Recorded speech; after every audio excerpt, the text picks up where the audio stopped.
ABC agro classes Udaipur के ई platform पर एक बार फिर से स्वागत है आप सभी का।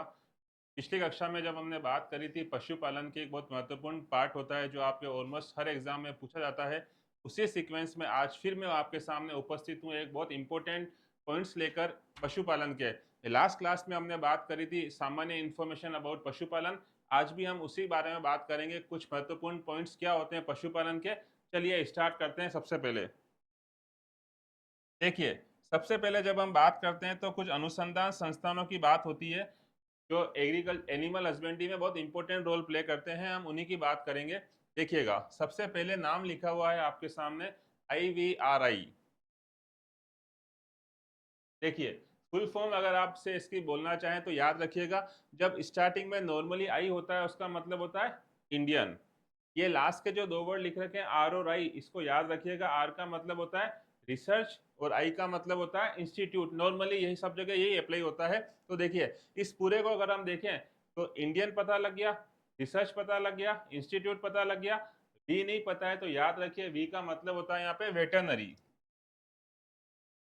वेटरनरी, पशु चिकित्सा विज्ञान बोलते हैं वेटरनरी को। ठीक है, आपको याद होगा तो हेडक्वार्टर कहाँ, ये पूछा जाता है कि IVRI का हेडक्वार्टर कहाँ पर है, तो उसका आंसर हो जाएगा इज्जत नगर। ये याद रखिएगा, IVRI का हेडक्वार्टर कहाँ पर है, तो आपका आंसर हो जाएगा इज्जत नगर।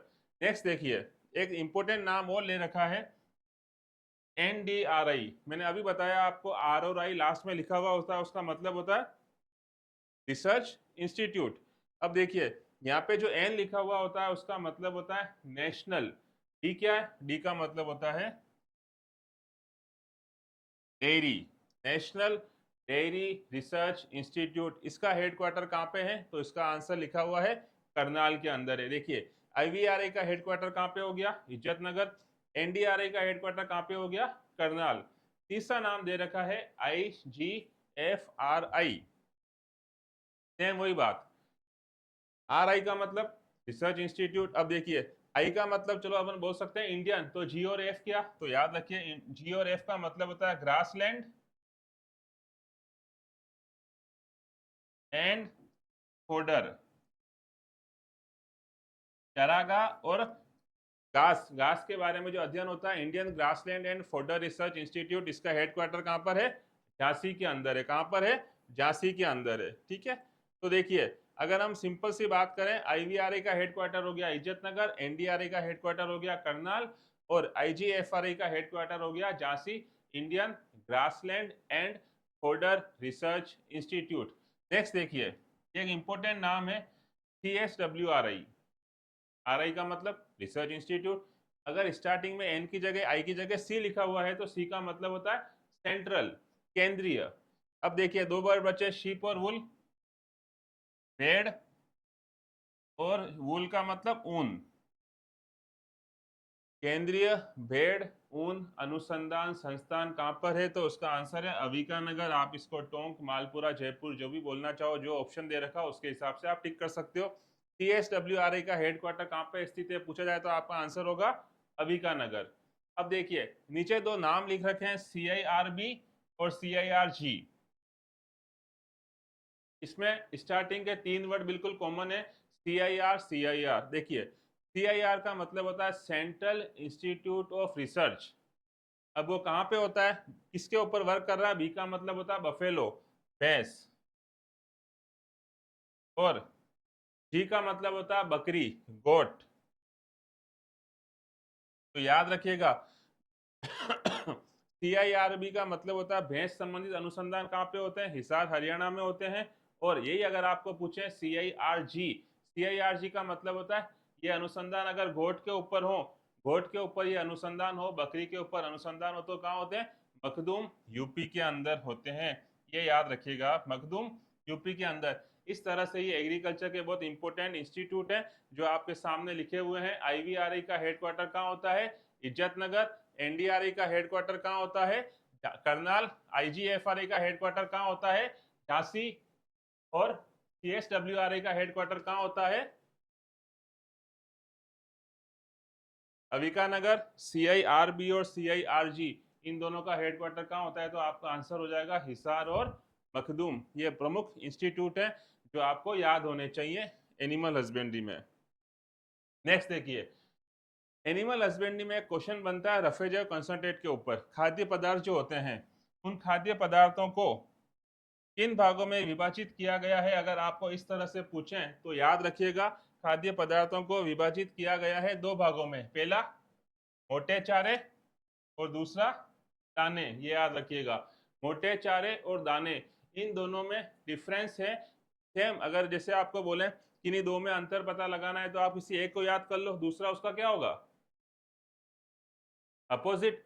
एक को याद किया, दूसरा उसका अपोजिट होगा। तो सेम देखिएगा, मोटे चारे जो होते हैं उसमें क्रूड फाइबर, सीएफ बोलते हैं इसको, अपरिष्कृत रेशे, ये होते हैं 18% से अधिक। और टीडीएन, संपूर्ण पाचकीय पोषक तत्व, वो होते हैं उसमें 60 से कम। टीडीएन की फुल फॉर्म होती है टोटल डाइजेस्टिबल न्यूट्रिएंट। टीडीएन बोलते हैं इसको, टीडीएन, संपूर्ण पाचकीय पोषक तत्व। इनकी क्वांटिटी इसमें कितनी होती है? मोटे चारे के अंदर, जिसको हम क्या बोलते हैं? रफेजेस, उसमें कितनी होती है? 60% से कम पाई जाती है। ये होता है मोटे चारे के अंदर। सेम अगर आपको बात करें दाने की, दाने का मतलब होता है कंसंट्रेट। सेम उसका उल्टा कर दो, अपोजिट कर दो। अपरिष्कृत रेशे जो होते हैं, यहाँ पे 18 से अधिक थे तो यहाँ पे 18 से कम हो जाएंगे। और वहां पर टीडीएन क्या था? 60 से कम था, तो यहाँ पे टीडीएन क्या हो जाएगा? 60 से अधिक हो जाएगा। ये इस तरह से खाद्य पदार्थ को हम दो भागों में विभाजित करते हैं, रफेजेस और कंसंट्रेट। रफेजेस के अंदर क्रूड फाइबर, जिसको अपरिष्कृत रेशे बोलते हैं, वो 18 से अधिक होता है, और टीडीएन जो होता है वो 60 से कम। कंसंट्रेट की जब हम बात करते हैं तो इसका उल्टा करना है, अपरिष्कृत रेशे 18 से कम हो जाएंगे और टीडीएन जो होगा वो 60 से अधिक हो जाएगा। यहां तक बात समझ में आई आपको? अब देखिए नेक्स्ट बात करते हैं,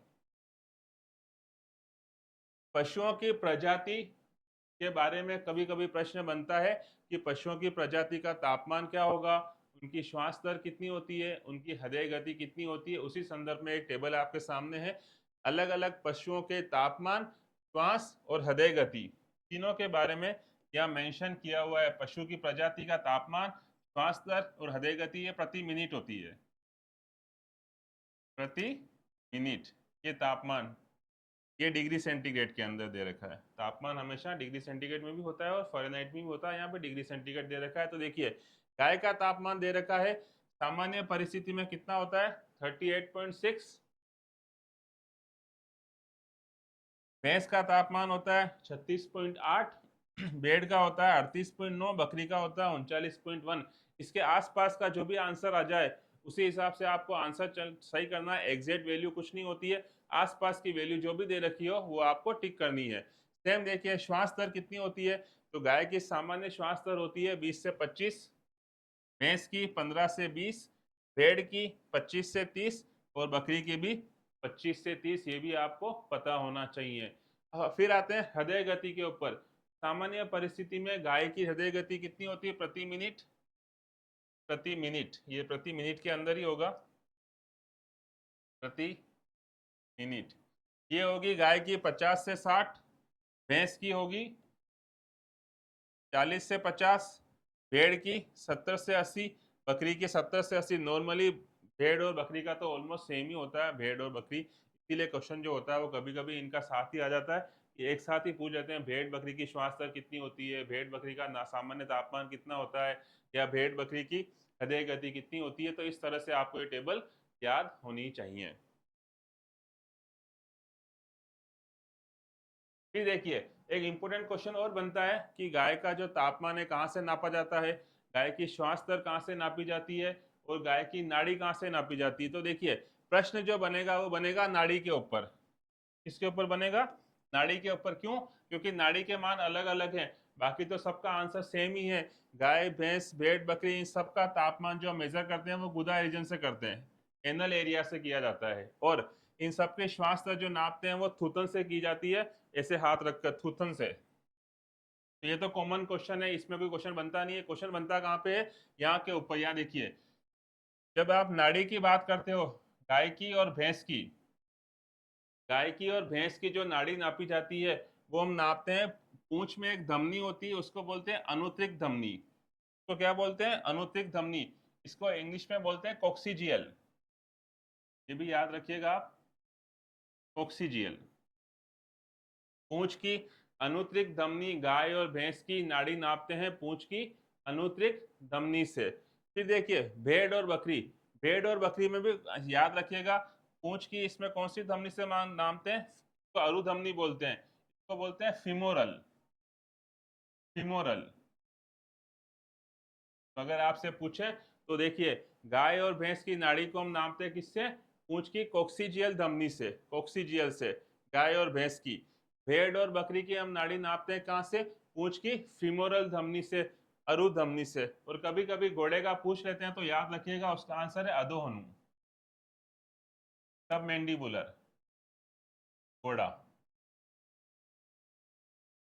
अधोहनु धमनी से। कभी पूछ रहे क्वेश्चन तो ये भी आप याद रखिएगा। तो गाय और भैंस की हम नापते हैं किससे? पूंछ की अनुत्रिक या कोक्सीजियल धमनी से। भेड़ और बकरी की हम नापते हैं किससे? पूंछ की अरु या फिमोरल धमनी से। और कभी कभी अगर आपको घोड़े का पूछ लें तो उसका आंसर होता है घोड़े की अधोहनु धमनी से की नाड़ी नापी जाती है। यहां तक बात समझ में आ गई आपको? अब देखिए जो हमने अभी IVRI की बात करी थी, इंडियन वेटरनरी रिसर्च इंस्टीट्यूट, उसी के बारे में उसकी इंफॉर्मेशन दे रखी है कि पशु चिकित्सा विज्ञान होता क्या है, वेटरनरी साइंस होती क्या है। तो देखिए जीव विज्ञान की वह शाखा जो डिजीज किसके बारे में अध्ययन करेंगे? पशुपालन के, पशुओं में, ठीक है। तो जो पशुओं के रोग, जो भी पशु में रोग होते हैं वो उनकी रोकथाम, कैसे उस रोग को रोका जाएगा और उसकी कैसे चिकित्सा की जाएगी, उसे क्या कहा जाता है? पशु चिकित्सा विज्ञान कहलाता है, कहा जाता है। या जीव विज्ञान की वह शाखा जो पशुओं में होने वाले रोग, उनकी देखभाल, उनकी रोकथाम और उनकी चिकित्सा से संबंध रखती है, उन सबको हम क्या बोलेंगे? उस पूरी ब्रांच को कहा जाएगा पशु चिकित्सा विज्ञान, जिसको इंग्लिश में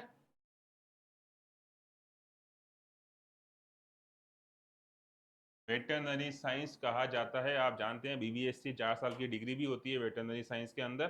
तो उस बारे में यहाँ पे बात की गई है पशु चिकित्सा विज्ञान की, ठीक है। आगे बात करते हैं रोग। जब हम पशु चिकित्सा की बात करते हैं तो उसका सबसे मेन कारक क्या होता है? डिजीज, रोग। तो रोग क्या बोलते हैं? रोग की परिभाषा क्या? बीमार, वो सब जानते हैं। लेकिन एग्जैक्ट परिभाषा पूछें तो परिभाषा क्या होगी? तो देखिए परिभाषा क्या लिखी हुई है।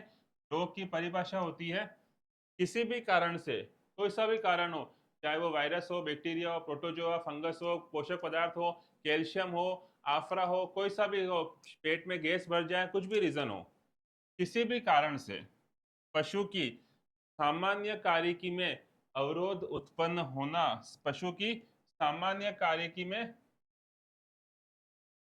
अवरोध उत्पन्न होना। अवरोध उत्पन्न होने का मतलब है हमें कैसे पता लगेगा कि पशु बीमार हो रहा है? जब वो अपनी सामान्य दिनचर्या को पूरा नहीं करेगा, सामान्य रूप से बिहेव नहीं करेगा, तभी तो पता लगेगा कि हाँ इसमें कोई ना कोई समस्या हो रही है, कोई ना कोई बीमारी हो गई है, तभी हम इसके डॉक्टर के पास जाएंगे। तो उसी को हम बोलते हैं रोग। किसी भी कारण से पशु की सामान्य कार्यकी में अवरोध उत्पन्न होना क्या कहलाता है? रोग कहलाता है, डिजीज। ये इस रोग की एग्जैक्ट परिभाषा होती है जो आपको पता होनी चाहिए। नेक्स्ट देखिएगा। अब देखिए जब हम रोग की बात करते हैं तो उस पर एक इंपॉर्टेंट क्वेश्चन बनता है, प्रकोप और अवधि के आधार पर रोग कितने प्रकार के होते हैं? तो याद रखिएगा वो 4 प्रकार के होते हैं। कौन कौन से नाम लिखे हुए हैं आपके सामने? पहला है अति उग्र, दूसरा उग्र, तीसरा स्वल्पकालीन, चौथा दीर्घकालीन। ये आप याद रखिएगा, पैराक्यूट, एक्यूट, सब एक्यूट और टीबी को तो आप जानते हो दीर्घकालीन क्रोनिक डिजीज है, ठीक है। अति उग्र क्वेश्चन क्या बनता है? निम्न में से अति उग्र रोग का उदाहरण है? तो याद रखिएगा अति उग्र रोग का उदाहरण क्या है? एंथ्रेक्स। उग्र रोग का उदाहरण है एजेस। एजेस का मतलब होता है हेमरेजिक सेप्टिसेमिया, इसको इंग्लिश में, हिंदी में आप क्या बोलते हो? गलगोटू, गलगोटू, ठीक है। तीसरा स्वल्पकालीन रोग। स्वल्पकालीन रोग का एग्जांपल लिखा हुआ है एफएमडी। एफएमडी तो आप लोग जानते हो, खुरपका मुंह पका रोग, फुट एंड माउथ डिजीज, खुरपका मुंह पका रोग। वो लास्ट है दीर्घकालीन रोग का उदाहरण क्या? टीबी तो आप जानते हो, तपेदिक जिसको ट्यूबरकुलोसिस बोलते हैं अपन, ठीक है। तो याद रखिएगा क्वेश्चन कैसे बनेगा। एजेस किस तरह का रोग है? उग्र रोग है। आपसे पूछे एफएमडी किस तरह के रोग का उदाहरण है? स्वल्पकालीन का। निम्न में से कौन सा दीर्घकालीन रोग है? टीबी। कौन सा रोग अति उग्र रोग का उदाहरण है? एंथ्रेक्स। तो इस तरह से आप इन चारों को याद कर सकते हो। ये क्लासिफिकेशन दिया हुआ है प्रकोप और अवधि के आधार पर। तो अगर आपसे पूछे कि प्रकोप और अवधि के आधार पर रोगों को कितने भागों में विभाजित किया गया है, तो 4 भागों में। कौन कौन से? अति उग्र, उग्र, स्वल्पकालीन और चिरकालीन। उनके एग्जाम्पल दे रखे हैं, एंथ्रेक्स, गलगोटू, खुरपका मुंहपका रोग और टीबी रोग। यहाँ तक बात समझ में आई आपको? ये इनका क्लासिफिकेशन है जो आपको पता होना चाहिए। अब देखिए, जब हम रोग की बात करते हैं तो इसमें एक इंपॉर्टेंट शब्द आता है। उस शब्द को कहा जाता है उष्मायन अवधि। उष्मायन अवधि को बोलते हैं इंग्लिश में इंक्यूबेशन पीरियड।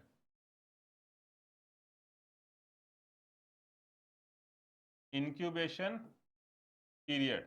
तो ये आपको पता होना चाहिए उष्मायन अवधि क्या होती है। देखिए, कोई भी रोग कारक, चाहे वो वायरस हो, बैक्टीरिया हो, प्रोटोजो, आपके शरीर में प्रवेश करता है।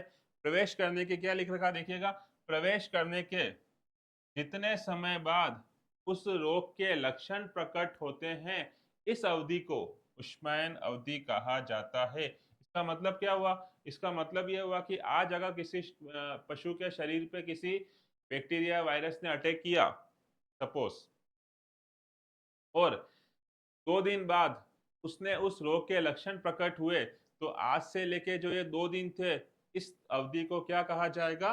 उष्मायन अवधि कहा जाएगा। फॉर एग्जाम्पल मैं आपको बताऊं, एंथ्रेक्स। एंथ्रेक्स रोग की उष्मायन अवधि होती है 12 से 24 घंटे। इसका मतलब क्या हुआ? इसका मतलब ये हुआ कि एंथ्रेक्स, मैंने आपको बताया था अभी किस तरह का एग्जाम्पल है एंथ्रेक्स, अति उग्र रोग का उदाहरण है। तो अगर आपसे पूछें कि एंथ्रेक्स की उष्मायन अवधि 12 से 24 घंटे होती है, इसका क्या मतलब हुआ? इसका मतलब ये हुआ कि एंथ्रेक्स के वायरस, सॉरी, एंथ्रेक्स का बैक्टीरिया बेसिलस एंथ्रेसिस, उसने जब शरीर पे अटैक किया, तो उसके 12 से 24 घंटे के अंदर पशु उस रोग के लक्षण दिखा देगा। तो ये जो 12 से 24 घंटे थे, इसको हम क्या बोलेंगे? इसको हम कहेंगे उष्मायन अवधि, जिसे बोलते हैं इंक्यूबेशन पीरियड। ये बात समझ में? चलिए, अब देखिए, पशु चिकित्सा के अंदर बहुत सारे उपकरण काम में आते हैं। उन उपकरण की बात करते हैं। सबसे पहला देखिएगा, नाम लिख रखा है टीट साइफन। ये जो यंत्र है वो थन से दूध निकालने में सहायक होता है। थन से दूध निकालने में सहायक। जब पशु विचलित हो जाता है दूध निकालने में, तो हम किसका उपयोग करते हैं? टीट साइफन का। तो अगर आपसे पूछें थन से दूध निकालने में किस उपकरण का उपयोग किया जाता है, तो उसका आंसर हो जाएगा टीट साइफन। फिर देखिए कैथेटर।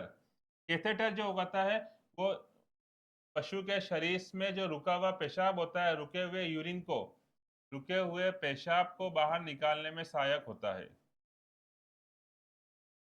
उसको बोलते हैं कैथेटर।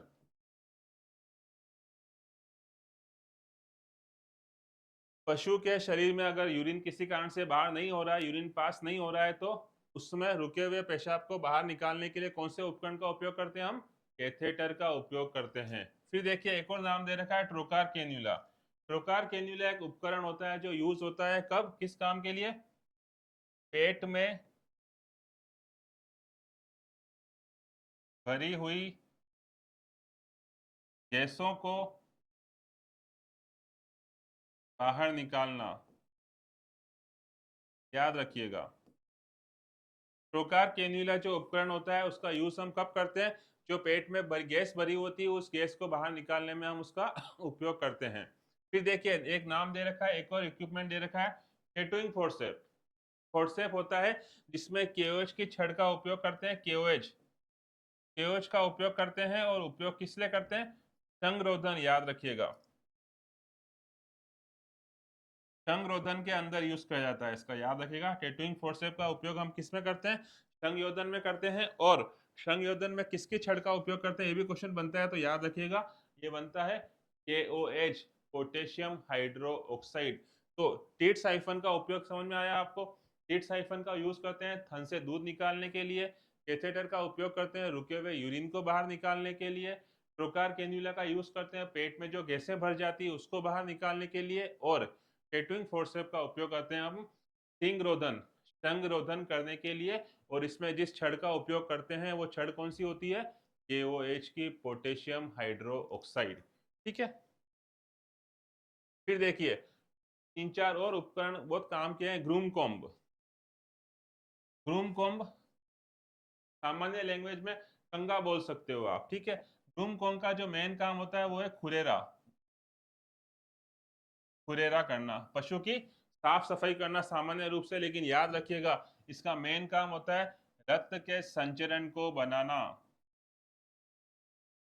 पूरी बॉडी में रक्त संचरण को बढ़ाने में भी हेल्पफुल होता है। तो याद रखिएगा जैसे एक्यूप्रेशर होता है उसी तरह से ग्रूम कॉम्ब काम करता है। ग्रूम कॉम्ब खुरेरा, पशु को साफ करना। और इसका दूसरा पर्पस क्या होता है? रक्त संचरण को बनाना, पशु के ऊपर अच्छे से मालिश करते हैं जिससे उसका ब्लड सर्कुलेशन क्या होता है? अच्छा हो जाता है। नेक्स्ट देखिएगा bull nose ring. Nose ring, animal जो होता है बुल, उसके नाक में एक रिंग लगाई जाती है। उसका मेन पर्पस क्या होता है? ऐसा क्यों करते हैं? उसका कारण ये है उस पशु को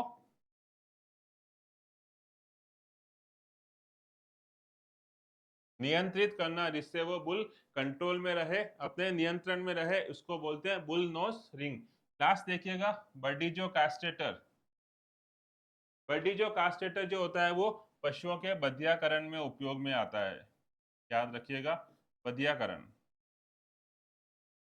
बर्डीजो कास्ट्रेटर एक इक्विपमेंट होता है जो पशुओं के बधियाकरण में सहयोगी होता है, काम आता है। यहाँ पे ये भी एक याद रखिएगा, पशुओं में बधियाकरण होता है उसका नाम है बर्डीजो कैस्ट्रेटर। और यही प्रक्रिया अगर पक्षियों में करी जाए तो उसे बधियाकरण न कर कर क्या कहा जाएगा? केपोनाइजेशन। केपोनाइजेशन। देखिए अगर पशुओं में वृषणों को बाहर निकाला जाता है उससे बोलते हैं बर्डीजो कैस्ट्रेटर के थ्रू, या उससे क्या बोलते हैं? बंध्यकरण। और यही प्रक्रिया अगर पक्षियों में वृषणों को निकालना, पक्षियों में वृषणों को निकालना, अगर ऐसा कभी पूछ ले तो उसका आंसर याद रखिएगा, उसका आंसर है केपोनाइजेशन। यहाँ तक बात समझ में आ गई आपको? तो देखिए पशुपालन के महत्वपूर्ण बिंदुओं के ऊपर जो मैंने पिछले वीडियो डाले थे उसी रेफरेंस में ये दूसरा वीडियो था, जिसमें भी आपको पशुपालन के कुछ महत्वपूर्ण कंसेप्ट के बारे में बताया गया है। इसी तरह से आपको आगे वीडियो मिलते रहेंगे। जुड़े रहिए आपके अपने ABC एग्रो क्लासेस उदयपुर परिवार के साथ। बहुत बहुत धन्यवाद आप सभी।